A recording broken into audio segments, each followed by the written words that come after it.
नमस्कार, मी योग शिक्षक गजानन काकडे, माजी सैनिक. मी सध्या मवळा येथे उत्तम पालकर यांच्या शेतावर आलेलो आहे आणि त्यांना मी सोयाबीन पिकासाठी आपले ऑर्गॅनिक प्रोडक्ट दिले होते आणि आपण त्या शेतकऱ्याच्या तोंडून ऐकूया की त्यांना ह्या प्रोडक्टचा काय रिझल्ट आलेला आहे.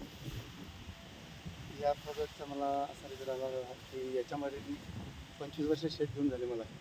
या शेतामध्ये कोणताही माल येत नव्हता, कपाशी शिवाय राहणे कपाशीच येत होती. तर यावर्षी यांचं हे प्रोडक्ट घेतल्यामुळं माझं सोयाबीन चांगलं आहे. धन्यवाद. आणि त्यांनी बघा आपल्याला सांगितलं की जवळपास 25 वर्षापासून या शेतामध्ये कपाशी सोडून कुठल्याही प्रकारचं पीक त्यांना इथं झालेलं नाही, पण आपले प्रोडक्ट वापरल्यामुळं त्यांना इथं पहिली वेळ आहे की 25 वर्षानंतर एक नंबरची सोयाबीन आहे. कारण इथं पूर्ण क्षेत्रामध्ये उबळ लागायची त्यांना, पण आपण बघू शकता की कुठल्याही प्रकारची उबळ लागलेली एक नंबर क्वालिटी या सोयाबीनला भेटलेली आपण खाली बघू शकता.